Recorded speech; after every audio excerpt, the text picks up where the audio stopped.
আমরা এখন পর্যন্ত বাংলায় এতটা শক্তিশালী হতে পারি নাই যে আপনি এখন আমেরিকার কনসুলেটের সামনে গিয়ে বিক্ষোভ করবেন। আমরা যদি এই বিষয়গুলো কথা বলি, আমাদেরকে চাপ প্রয়োগ করা হচ্ছে, আমাদেরকে বলা হচ্ছে আমেরিকা বিরোধী কথা বলবেন না। মানে আপনি ইসরায়েল বিরোধী কথা বলছেন, কালিমার পতাকাকে সরা দিচ্ছেন, আবার আপনি যদি আমেরিকার দাসত্ব করছেন, তার সাথে বন্ধুত্ব করছেন। এই ভূমিকা দিয়ে, এই মুনাফিক আচরণ দিয়ে বাইতুল মুকাদ্দাস জয় করা হবে। আসসালামু আলাইকুম ওয়া রাহমাতুল্লাহি ওয়া বারাকাতুহু। আলহামদুলিল্লাহ নাহমাদুহু ওয়া নুসাল্লি আলা রাসূলিহিল কারীম। রাব্বি ইশরাহ লি সাদরি ওয়া ইয়াসসির লি আমরি ওয়াহলুল উকদাতাম মিন লিসানি ইয়াফকাহু কওলি। সম্মানিত তাওহীদ জনতা, আমরা সবাই জানি আমরা কি উদ্দেশ্যে এখানে একত্রিত হয়েছে। সমগ্র আমাদের ইখলাসটা ঠিক করি, আমরা এখানে আল্লাহ পাকের সন্তুষ্টি অর্জন করার জন্য একত্রিত হয়েছে। আমরা কোনো একদিনে শোডাউন করার জন্য একত্রিত হই নাই। আমরা চলমান প্রেক্ষাপটে আমাদের পুরো উম্মাহকে এই জাতিকে একটা বার্তা দেওয়ার জন্য একত্রিত হয়েছে। প্রথম কথা, আমি খুব অল্প কথায় শেষ করবো, আমাদের বড় ওলামায়ে কেরাম আছেন। প্রথম কথা হচ্ছে, আমরা সবাই জানি বিগত 100 বছর ধরে ফিলিস্তিনে কি হয়েছে, এখন হচ্ছে, ভবিষ্যতে হবে, এটা আমরা জানি। তবে বিজয়টা যে আমাদের লিখা আছে আল্লাহ রাব্বুল আলামিনের লাওহে মাহফুজে, এটা আমরা জানি। এখন এর যে পথ পদ্ধতি, সেটা আমাদের সবার কাছে স্পষ্ট, কিন্তু আমরা শব্দটা বলতে ভয় পাই। এর পথ পদ্ধতি আমাদের সবার সামনে স্পষ্ট, কিন্তু আমরা সেই শব্দটা উচ্চারণ করতে ভয় পাই। যারা সেই শব্দগুলো উচ্চারণ করেছে বিগত সময়গুলোতে তাদেরকে গুম, খুন এবং অন্যান্য হ্যারাসমেন্টের শিকার হতে হয়েছে। সেই মোবারক শব্দটা হচ্ছে জিহাদ ফি সাবিলিল্লাহ। আল্লাহর কসম, আল্লাহর কসম, আল্লাহর কসম, বাইতুল মুকাদ্দাস জিহাদ ফি সাবিলিল্লাহ ছাড়া মুক্ত হবে না। এখন আমরা বলতে চাই আমাদের সরকারকে, আমাদের প্রশাসনকে, আমাদের আম জনগণকে, আমাদের এই তরুণ ভাইদেরকে, সবাইকে বলতে চাই, আপনারা কি আগে শব্দটা হজম করতে পারবেন? আপনারা কি এই শব্দ এবং সমাধানকে হজম করতে পারবেন? তাহলে দাওয়াতের সাথে সাথে জিহাদের প্রস্তুতি গ্রহণ করুন। জিহাদ ফি সাবিলিল্লাহ ছাড়া বাইতুল মুকাদ্দাস জয় হবে না। আমাদের চোখের পানির ভাইদের কোনো প্রয়োজন নাই, আমাদের সমবেদনারও দাসের ভাইদের কোনো প্রয়োজন নাই। তাদের প্রয়োজন রক্ত, রক্ত ছাড়া বাইতুল মুকাদ্দাস বিজয় হবে না। বাইতুল মুকাদ্দাস আল আকসা রক্ত ছাড়া বিজয় লাভ করা সম্ভব হবে না। দ্বিতীয় পয়েন্ট যেটা বলতে চাই সেটা হচ্ছে, জিহাদের এই মাসালাটাকে আমরা নামাজ, রোজা, হজ, যাকাত, ওযু গোসলের মাসালা যেভাবে শিখেছি, সেইভাবে জিহাদের মাসালা এবং জিহাদের এই শরঈ বিধানগুলো আমাদের পাঠ্যপুস্তকে অন্তর্ভুক্ত করতে হবে। আমরা ওলামায়ে কেরামের কাছে আগে জানতে চাই এবং বলতে চাই, আপনারা আপনাদের ফতোয়াটাকে স্পষ্ট করেন। আপনারা আপনার পক্ষ থেকে ফতোয়াটাকে স্পষ্ট করেন। এখনো কি সময় হয় নাই?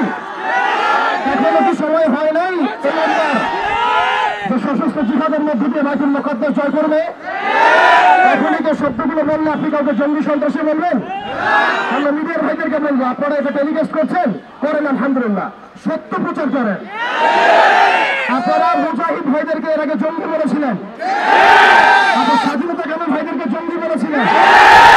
তারা দেখিয়ে দিয়েছে কিভাবে আল্লাহর জমিনে দিন কায়েম করতে হয়। আপনারা কি সত্যের পথে থাকতে পারবেন? আপনারা কি পারবেন এই বাচ্চাগুলো রক্তের বদলা দিতে? এই নারীদের সংগ্রামের পাশে থাকতে পারবেন? আপনারা কি আমাদের এই ভাইদের এই কনসেন্ট্রেশন ক্যাম্পের মধ্যে যে জুলুম নির্যাতন, এর বদলা দিতে পারবেন? আপনারা আপনার জায়গায় ফেয়ার হয়ে যান।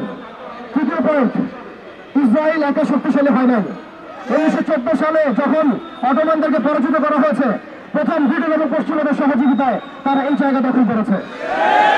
আমরা শুধু ইসরায়েলের কথা বলবো তা নয়, আমাদেরকে পুরো পশ্চিমা বিশ্বের এই যে কুফরি, এই শিরক এবং জুলুম, এর বিরুদ্ধে কথা বলতে হবে। শুধুমাত্র ইসরায়েলের বিরুদ্ধে আমাদের যুদ্ধ নয়, বরং প্রত্যেক জালেম সম্প্রদায়ের বিরুদ্ধে আমাদের যুদ্ধ। এবং এই বাইতুল মুকাদ্দাস জয় করার পর বিগত 100 বছরে তারা দফায় দফায় কতগুলো যুদ্ধ করেছে মুসলিমদের সাথে, কতগুলো ভাইকে শহীদ করেছে, কতগুলো বোনকে ধর্ষণ করেছে, কতগুলো বাচ্চাকে তারা হত্যা করেছে, এটা কারোরই অজানা নয়। তবুও কেন জানি আমরা মুখে গুলি পেটে বসে আছি? কেন জানি আমরা আমাদের ভাইদেরকে সেখানে মরতে ছেড়ে দিয়েছি? চারপাশে 22টার মতো রাষ্ট্র আছে, কেউ এক পায়ে দিয়ে আসে না। আমাদের ভাইরা রক্তাক্ত হলে তারা প্রাণ ধরতে চায়। আপনি রক্তের বদলে রক্ত কেন ছড়ান না? বাইতুল মুকাদ্দাস বিজয় করার জন্য সশস্ত্র জিহাদ ফি সাবিলিল্লাহ ছাড়া আমাদের সামনে কোনো রাস্তা খোলা নাই। এখন এই বিষয়টা হজম করতে হলে আমাদেরকে শুধুমাত্র ইসরায়েলের বিরুদ্ধাচরণ করলেই হবে না, বরং ইসরায়েলের সাথে যারাই তাকে সহযোগিতা করেছে সামরিকভাবে, অর্থনৈতিকভাবে, ব্যাংকিং সিস্টেম দিয়ে, ফাইন্যান্স দিয়ে, অস্ত্র দিয়ে, মিডিয়া দিয়ে, প্রযুক্তি দিয়ে, সেই প্রত্যেক সভ্যতার বিরুদ্ধে আমাদেরকে দাঁড়াতে হবে। সেই প্রত্যেক জনগোষ্ঠীর বিরুদ্ধে আমাদেরকে দাঁড়াতে হবে। এবং আমরা জানি এই সাপের মাথায় আমেরিকা।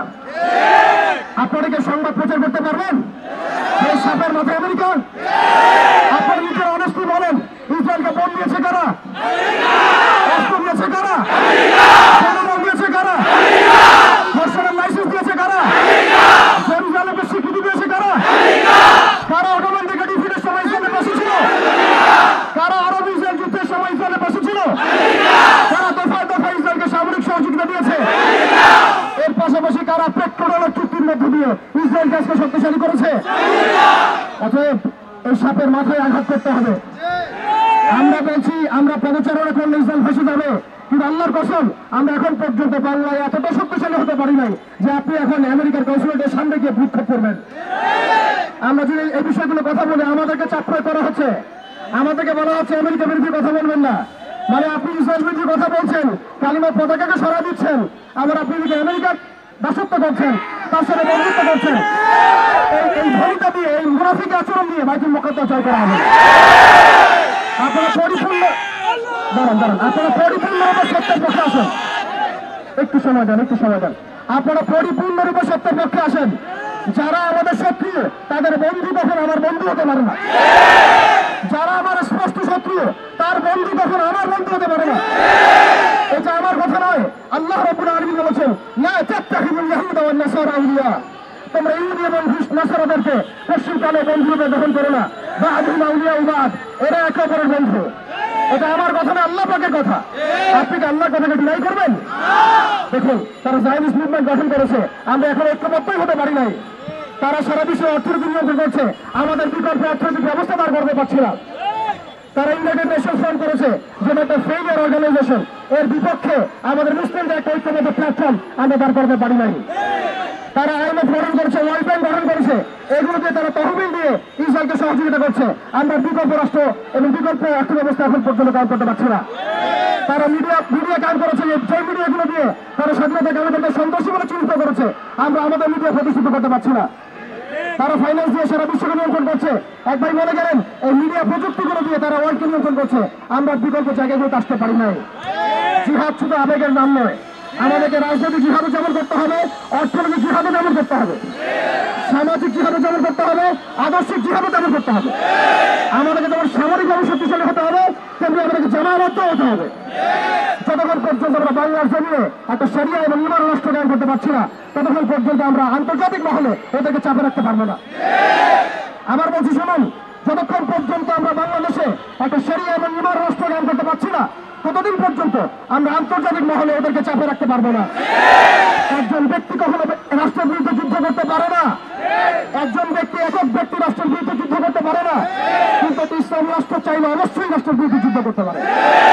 অর্থাৎ এই বিষয়টা অনেক লম্বা। এটা একদিনের শোডাউন, একদিনের এই কনফারেন্স, একদিনের এই মিডিয়া কভারেজ, একদিনের মিছিল মিটিংয়ের বিষয় নয়।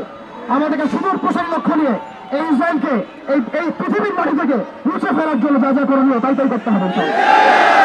আপনারা হীনবল হবেন না এবং দুশ্চিন্তাগ্রস্ত হবেন না।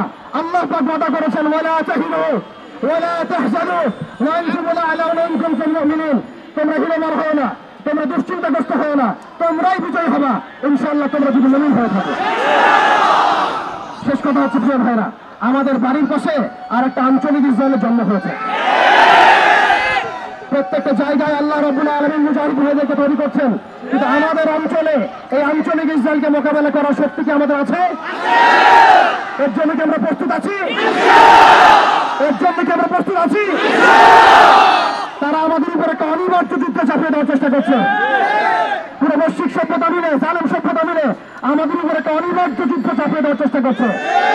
আপনি যতই সুশীল সাথে চেষ্টা করেন, যতই ভালো মানুষ সাথে চেষ্টা করেন, যত এড়িয়ে যাওয়ার চেষ্টা করেন, আপনি অনিবার্য কনফ্লিক্ট আনতে পারবেন না। এত প্রিয় ভাইরা, তাওহীদি জনতা, আমাদেরকে প্রস্তুতি গ্রহণ করতে হবে। এই প্রস্তুতি শুধু আবেগের নাম নয়, আমাদেরকে বুদ্ধিদীপ্ত প্রজন্ম তৈরি করতে হবে, আমাদেরকে ইমানের শিক্ষা শিক্ষিত হতে হবে, আমল ঠিক করে ফেলতে হবে, আখলাক ঠিক করে ফেলতে হবে, আকীদা ঠিক করে ফেলতে হবে। মনে রাখবেন, বিভ্রান্ত আকীদার মানুষের দ্বারা বিজয় লাভ করা সম্ভব নয়। সাময়িক একটা ভাইব ক্রিয়েট করা সম্ভব, কিন্তু প্রকৃত বিজয় অর্জন করা সম্ভব নয়। আমাদের ঐক্যবদ্ধ হতে হবে, হালালে থাকতে হবে, আমাদেরকে জাতিগত ঐক্য তৈরি করতে হবে। বাংলার জমিনে যে মুসলিম ভাইরা কাজ করছেন, সবার সাথে ঐক্যবদ্ধ হবে আমরা আমাদের মিশনের পানে এগিয়ে যাবো ইনশাআল্লাহ তাআলা। আপনারা হীনবল হবেন না, আজ হোক আর কাল হোক, ইনশাআল্লাহ তাআলা সেই মোবারক জৈশ ইনশাআল্লাহ বের হবে, যে জৈশের মধ্যে মাহদি থাকবেন ইনশাআল্লাহ। আজ হোক আর কাল হোক, সেই জৈশ অবশ্যই বের হবে যার মধ্যে মাহদি থাকবেন ইনশাআল্লাহ। সেই সময় ঘনিয়ে আসছে, সেই সময় চাইনিজ ক্লোজিং ডাউন, সেই সময় ঘনিয়ে আসছে। ইনশাআল্লাহ এর জন্য প্রস্তুতি গ্রহণ করি। আল্লাহ পাক সবাইকে তৌফিক দান করেন। আল্লাহ পাক আমাদের সবাইকে যে মোবারক কাফেলা অংশ নেওয়ার তৌফিক দান করেন। সবাইকে আল্লাহ পাক শারীরিক, মানসিক, আত্মিক, ঈমানি সব দিক দিয়ে প্রস্তুত করেন। আল্লাহ পাক সবাইকে ঈমান দীপ্ত একটা প্রজন্ম দেওয়ার তৌফিক দান করেন। ঐক্যবদ্ধ জামায়াত করার তৌফিক দান করেন। তাওহীদপন্থীদের বিশুদ্ধ কাফেলা গঠন করার তৌফিক দান করেন। আল্লাহ রাব্বুল আলামিন আমাদের সবাইকে বাইতুল মুকাদ্দাস বিজয় করার তৌফিক দান করেন। লাস্ট কথা, তারা আমাদের সামনে একটা অপশন দিয়ে দিয়েছে। এই বৈশ্বিক জালেম সভ্যতা আমাদের সামনে একটা অপশন থ্রো করেছে। হয় আপনি তাদের দাস হবেন, না হলে আপনি মরবেন। আপনি নিয়ে একটা রাস্তা বের করতে পারবেন, তাদের পা চাটতে পারেন। যদি পা চাটেন তাহলে তারা আপনাকে ছেড়ে দিবে। যদি আপনি স্বাধীনতা চান তাহলে ওরা আপনার সামনে দুইটা অপশন দিয়েছে, হয় দাস হন তাদের, না হলে মরেন। আমরা বলতে চাই আমরা শহীদ হবো, তাও তোমাদের দাস হবে না। আমরা শহীদ হয়ে যাবো, তাও তোমাদের দাস হবে না।